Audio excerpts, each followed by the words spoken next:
Hi students, welcome back. This is SRB online classes here. I am Santosh Badkambi. Today we will discuss about the subject of financial management. In the subject of financial management, we need to calculate the calculation of EPS. So problem number 6, calculation of EPS. ಈ ಒಂದು ಪ್ರಾಬ್ಲಮನ್ನು ಇವತ್ತು solve ಮಾಡೋಣ. Okay, ಫಸ್ಟಿಗೆ ನಾವು ಕ್ವಶನನ್ನು ಅರ್ಥ ಮಾಡ್ಕೊಳ್ಳೋಣ. Right, it is a proposal to start a business required to capital of rupees 15 lakh and on assumed return of 20% on investment, calculate EPS and suggest the belt alternatives ಅಂತೇಳಿ ಕೇಳ್ತಾ ಇದ್ದಾರೆ. ಏನೋ ಒಂದು ಸ್ವಲ್ಪ ಕನ್ಫ್ಯೂಷನ್ ಇಲ್ಲಿ ಇದೆ. ಪ್ರತಿ ಸಲ ಏನಾಗ್ತಾ ಇತ್ತು ಅಂದರೆ ಪ್ರೆಸೆಂಟ್ ಕ್ಯಾಪಿಟಲ್ ಅಂತೇಳಿ ಕೊಡ್ತಾ ಇದ್ರು. ಪ್ರೆಸೆಂಟ್ ಕ್ಯಾಪಿಟಲ್ ಆದ ತಕ್ಷಣ ಪ್ರಪೋಸ್ಡ್ ಆರ್ ಎಸ್ಟಿಮೇಟೆಡ್ ಕ್ಯಾಪಿಟಲ್ ಅಂತೇಳಿ ಕೊಡ್ತಾಯಿದ್ರು. ನಾವೇನು ಮಾಡ್ತಾಯಿದ್ವಿ, alternative plannings first second third ಅಂತ ಏನಿರ್ತಾ ಇತ್ತಲ್ಲ ಅದರೊಳಗಡೆ ಪ್ರಪೋಸ್ಡ್ ಕ್ಯಾಪಿಟಲ್ ಎಷ್ಟದ ಅಂದರೆ ಎಕ್ಸಿಸ್ಟಿಂಗ್ ಕ್ಯಾಪಿಟಲ್ ಎಷ್ಟದ ಅಂತ ಫಸ್ಟಿಗೆ ಬರೆದು ಆನಂತರ ನಾವು ಪ್ರಪೋಸ್ಡ್ ಕ್ಯಾಪಿಟಲ್ ಎಷ್ಟದ ಅಂತ ಅದನ್ನು ಎರಡು ಸೇರಿಸಿ ಬರೆದು ಲೆಕ್ಕ ಮಾಡ್ತಾಯಿದ್ವಿ.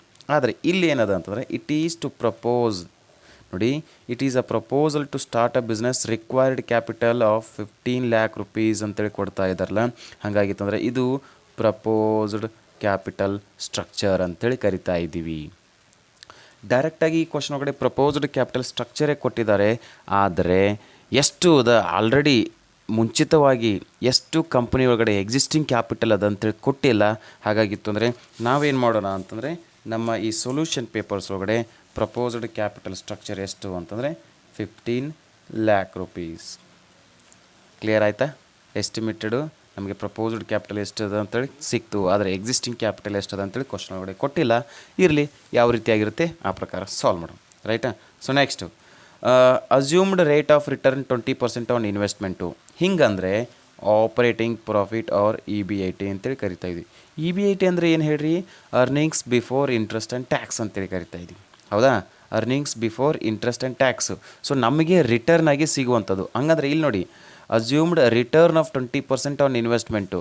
ರಿಟರ್ನ್ ಆಫ್ 20% ಆನ್ ಇನ್ವೆಸ್ಟ್ಮೆಂಟ್ ಅಂದರೆ EBIT ಅಂತೇಳಿ ಕರಿತಾ ಇದ್ವಿ. ಸೊ EBIT 20% ಆನ್ ಇನ್ವೆಸ್ಟ್ಮೆಂಟ್ ಅಂತೇಳಿ ಕರಿತಾ ಇದ್ವಿ. ಕ್ಲಿಯರಾ? ಓಕೆ, ಹಂಗಿತ್ತು ಅಂದರೆ EBIT ಈಕ್ವಲ್ಸ್ ಟು ಬರೀರಿ, working note number 1, calculation of EBIT. ಕ್ಲಿಯರಾ? ಎಷ್ಟದ? 20% ಆನ್ ಇನ್ವೆಸ್ಟ್ಮೆಂಟ್ ಅಂತೇಳಿದ. ಹಾಗಾಯ್ತು ಇನ್ವೆಸ್ಟ್ಮೆಂಟ್ ಎಷ್ಟದ ಅಂತಂದ್ರೆ 15 lakh rupees ಅದ ಇಂಟು 20% ಮಾಡಿದರೆ ಎಷ್ಟು ಬರುತ್ತೆ ಅಂತಂದರೆ ಮಾಡೋಣ. 15 lakh ಅದ, 15 lakh ಇಂಟು 20 ಡಿವೈಡೆಡ್ ಬೈ 100 ಮಾಡಿದರೆ ಸೊ 3 lakh rupees ಏನ್ರಿ ಇದು? Operating profit or EBIT. So ಈ EBIT ಹೆಂಗೆ ಬಂತು ಅಂತಂದರೆ ಕ್ವಶನ್ ಒಳಗಡೆ ಏನು ಕೊಟ್ಟಿದ್ದಾರೆ ಅಂತಂದರೆ ನೋಡಿ, assume return of 20% on investment. ಇಲ್ಲಿ ಕ್ವಶನ್ ಒಳಗಡೆ EBITನ ಕೊಟ್ಟಿಲ್ಲ. ಹಾಗಾಗಿ EBITಗಾಗಿ ಒಂದು ಸಪರೇಟ್ ಹಿಂಟನ್ನು ಕೊಟ್ಟಿದ್ದಾರೆ. ಈ ಹಿಂಟನ್ನು ತಗೊಂಡು ನಾವು EBITಯನ್ನು ಕ್ಯಾಲ್ಕುಲೇಷನ್ ಮಾಡಬೇಕು. 20% ಆನ್ ಇನ್ವೆಸ್ಟ್ಮೆಂಟ್ ಈಸ್ 15 lakh. ಈ 15 lakh into 20% equals to 3 lakh is EBIT ಅಂತೇಳಿ ಕ್ಲಿಯರ್. ಓಕೆ, ದ ಅಲ್ಟರ್ನೇಟಿವ್ ಪ್ಲಾನ್ಸ್ಗಳು. ಓಕೆ, ನೋಡಿ ಇದರೊಳಗಡೆ the first one alternative, the entire capital is raised by means 100 rupees equity shares ಅಂತೇಳಿ ಕರಿತಾ ಇದ್ವಿ. Entire capital ಅಂದರೆ ಏನು? 15 lakh ಎಲ್ಲನೂ ನಾವೇನು ಮಾಡೋಣ? ಇಕ್ವಿಟಿ ಶೇರ್ ಅಂತೇಳಿ ಇಶ್ಯೂ ಮಾಡೋಣ. Clear? Second, it 50% raise from equity shares. 50% raised from equity shares.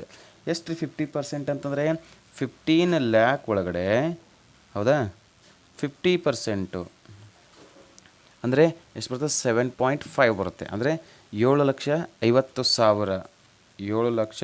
7,50,000 ಏನಾಯಿತು ಅಂದರೆ ಸೆಕೆಂಡ್ ಪ್ಲ್ಯಾನ್ ಇಕ್ವಿಟಿ ಆದರೆ, ಆ್ಯಂಡ್ ರಿಮೈನಿಂಗ್ 50% ಡಿಬೆಂಚರ್ಸ್. ಅಂದರೆ ರಿಮೈನಿಂಗ್ 70,50,000 ಈಸ್ ಡಿಬೆಂಚರ್ಸ್. 7,50,000 ಡಿಬೆಂಚರ್ಸ್ ಅಂತೇಳಿ ಕನ್ವರ್ಟ್ ಆಗುತ್ತೆ. ಕ್ಲಿಯರ್ ಆಯಿತಾ? ಮತ್ತೊಮ್ಮೆ ಹೇಳ್ತಾ ಇದ್ದೀನಿ, ಫಸ್ಟ್ ಅಲ್ಟರ್ನೇಟಿವ್ ಒಳಗಡೆ ದ ಎಂಟೈರ್ ಕ್ಯಾಪಿಟಲ್ ಅಂದರೆ ಏನು? ಎಂಟೈರ್ ಕ್ಯಾಪಿಟಲ್ ಅಂದರೆ 15 ಲಕ್ಷ ಎಲ್ಲನೂ ಇಕ್ವಿಟಿ ಶೇರ್ ಅಂತೇಳಿ ಕೊಟ್ಬಿಡೋಣ. First alternative close. Second, 50% equity shares. 50% ಅಂದ್ರೆ ಏನು? 15 lakh 50% ಅಂದರೆ 50% ಅಂದರೆ 7,50,000 ಇಕ್ವಿಟಿ ಶೇರ್ಸ್. ಆ್ಯಂಡ್ ರಿಮೈನಿಂಗ್ 50% ಅಂದರೆ 7,50,000 ಡಿಬೆಂಚರ್ಸ್. ಸೊ ಸೆಕೆಂಡ್ ಪ್ಲ್ಯಾನಿಂಗ್ ಒಳಗಡೆ ಈಕ್ವಿಟಿ ಪ್ಲಸ್ ಡಿಬೆಂಚರ್ಸ್. ಹಾಗಿತ್ತು ಅಂದರೆ ನಾವಿಲ್ಲಿ ಸೊಲ್ಯೂಷನನ್ನು ಮಾಡ್ತಾ ಹೋಗೋಣ. ಓಕೆ, ಸೊ ಫಸ್ಟ್ ಅಲ್ಟರ್ನೇಟಿವ್ ಒಳಗೆ ಏನಿದೆ ಅಂತಂದರೆ the entire capital first alternate ಒಳಗೆ ಏನು ಕೊಟ್ಟಿದ್ದಾರೆ ಅಂತಂದ್ರೆ ನೋಡಿ ಇಲ್ಲಿ the entire capital raised means the 100 rupees of shares equity shares ಅಂತ ಕರಿತಾ ಇದ್ದಿಲ್ಲ, ಹಾಗಾಗಿತ್ತಂದರೆ 15 lakh ಎಲ್ಲನೂ ಇಕ್ವಿಟಿ ಶೇರ್ಸ್ ಅಂತೇಳಿ ಕೊಟ್ಟಿವಿ.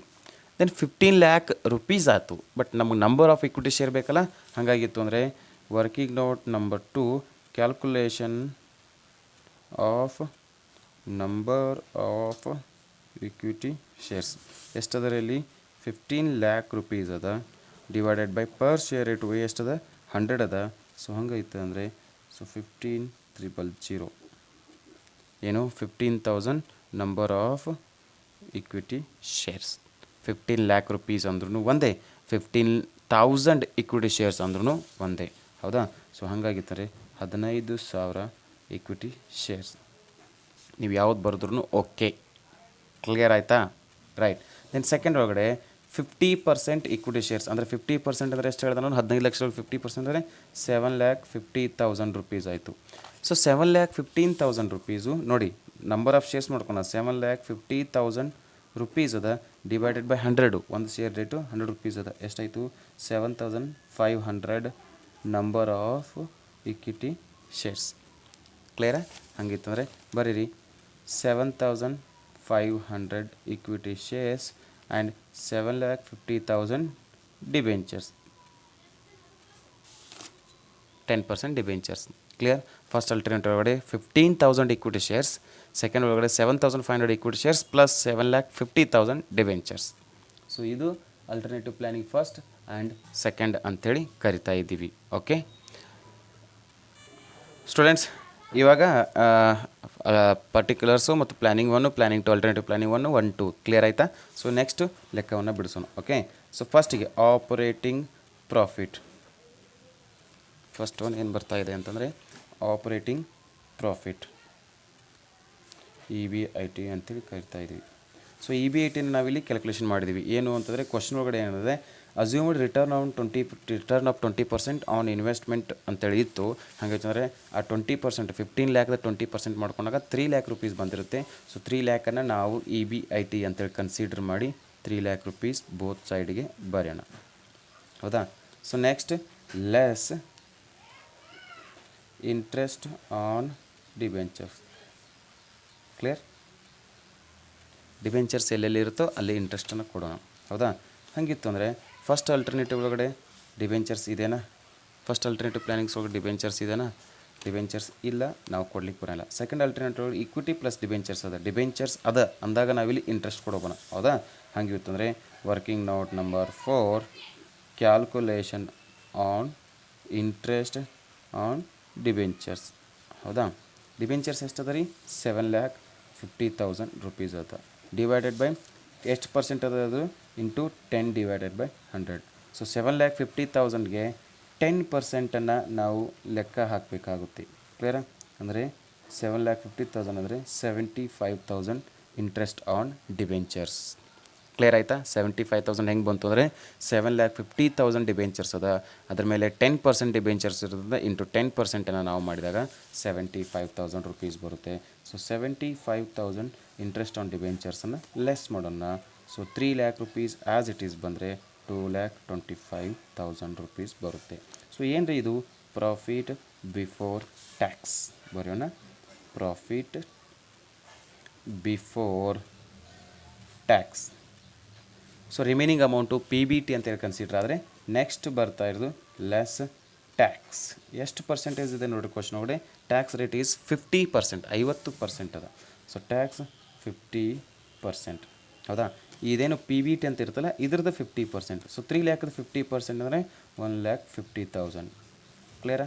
ದೆನ್ 2,25,000 50% ಅಂದರೆ ನೋಡೋಣ ಎಷ್ಟಾಯಿದ್ರೆ 2,25,000 ಡಿವೈಡೆಡ್ ಬೈ 2 ಎಷ್ಟು ಬರ್ತದೆ 1,12,500, ಹೌದಾ. ಸೊ ಹಂಗಿತ್ತಂದರೆ ಒಂದು ಸಾಲ್ವ್ ಮಾಡೋಣ. So 3 lakh divided by 1,50,000, 1,50,000. So 2,25,000 minus 1,12,500 ಅಂದರೆ 1,12,500. ಓಕೆ, ಸೊ ರಿಮೈನಿಂಗ್ ಅಮೌಂಟ್ಗೆ PAT ಪ್ರಾಫಿಟ್ ಆಫ್ಟರ್ ಟ್ಯಾಕ್ಸ್ ಅಂತೇಳಿ ಕರಿತಾ ಇದ್ದೀವಿ, ಹೌದಾ. ಸೊ ಬರೆಯೋಣ ಅದನ್ನ. Profit after tax. So next ಏನು ಬರ್ತಾ ಇದೆ, less dividend on preference shares. Dividend on preference shares.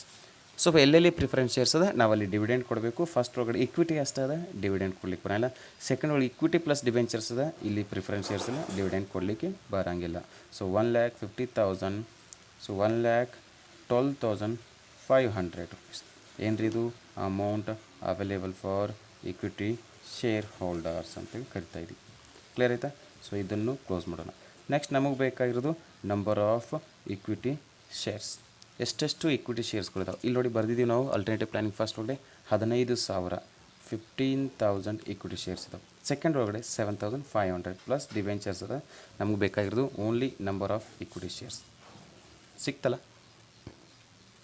Next E P S equals to amount available for equity shareholders divided by number of equity shares. So 1,50,000 clear ತಾನೆ? ಹಾಂ, 1,50,000 divided by 15,000. So 1,12,500 divided by 7,500. ಲೆಕ್ಕ ಮಾಡೋಣ. 1,50,000 divided by 15,000 ಮಾಡಿದರೆ 10 rupees ಬರುತ್ತೆ. Next 1,12,500 divided by 7,500 ಮಾಡಿದರೆ 15 ಬರುತ್ತೆ. ಹಾಗಾಗಿತ್ತು ಅಂದರೆ E P S equals to alternative planning ಒಳಗಡೆ 10 rupees ಬಂದರೆ ಅಲ್ಟರ್ನೇಟಿವ್ ಪ್ಲ್ಯಾನಿಂಗ್ 2 ಒಳಗಡೆ 15 rupees ಬರುತ್ತೆ. ಹಾಗಾಗಿತ್ತು ಅಂದರೆ 10 ಮತ್ತು 15 ಮ್ಯಾಕ್ಸಿಮಮ್ ಇರೋದು ಯಾವುದು ಅಂತಂದರೆ 15 rupees ಅಂತೇಳಿ ಕರಿತಾ ಇದ್ವಿ. ಹಾಗಾಗಿತ್ತು ಅಂದರೆ I suggest alternative planning 2 is best because it will earning more than plan 1. So I will suggest alternative planning 2 is best or suitable for our business. So this is the calculation of EPS. So operating profit ನಮಗೆ ಗೊತ್ತಿರಲಿಲ್ಲ, ನಾವೇನು ಮಾಡ್ಕೊಂಡ್ವಿ ಅಂದರೆ calculation ಮಾಡ್ಕೊಂಡಿವಿ. Question ಒಳಗಡೆ 20% on investment ಅಂತೇಳಿ ಒಂದು sentence ಇದು ಕೊಟ್ಟಿರಲಿಲ್ಲ. ಹಾಗಾಗಿ ಇನ್ವೆಸ್ಟ್ಮೆಂಟ್ 15 lakh ಇತ್ತು, ಅದರ ಮೇಲೆ 20% ಮಾಡ್ಕೊಂಡು 3 lakh ಬಂತು. ಅದನ್ನು consider as a operating profit ಅಂತ ತೊಗೊಂಡ್ವಿ. ಇಂಟ್ರೆಸ್ಟ್ ಆನ್ ಡಿವೆಂಚರ್ಸ್ ಇತ್ತು ಕೊಟ್ಟಿವಿ. ಸೊ PBT ಬರ್ತದೆ, ಲೆಸ್ ಟ್ಯಾಕ್ಸ್ ಇತ್ತು ಕೊಟ್ಟಿವಿ. ಇಲ್ಲಿ ಪ್ರಿಫರೆನ್ಸ್ ಶೇರ್ಸ್ ಇರುವುದಿಲ್ಲ, ಹಾಗಾಗಿ ನಮಗೆ ಡಿವಿಡೆಂಡನ್ನು ಕೊಡ್ಲಿಕ್ಕೆ ಸಾಧ್ಯ ಇಲ್ಲ. ಸೊ ಇದು ಕ್ಯಾಲ್ಕುಲೇಷನ್ ಆಫ್ EPS. ಇದರೊಳಗಡೆ ಅಲ್ಟರ್ನೇಟಿವ್ ಪ್ಲ್ಯಾನಿಂಗ್ 2 ಈಸ್ ಬೆಸ್ಟ್ ಅಂತೇಳಿ ಸಜೆಸ್ಟ್ ಮಾಡೋಣ. ಓಕೆ, ಸೊ ಈ ಒಂದು ಕ್ಯಾಲ್ಕುಲೇಷನ್ ಇಲ್ಲಿಗೆ ಕ್ಲೋಸ್ ಮಾಡ್ತಾಯಿದ್ದೀನಿ. ಸೊ ಮತ್ತೆ ಮುಂದಿನ ಲೆಕ್ಕ ತಗೊಂಡು ನೆಕ್ಸ್ಟ್ ಕ್ಲಾಸಿಗೆ ಬರ್ತೀನಿ. Thank you.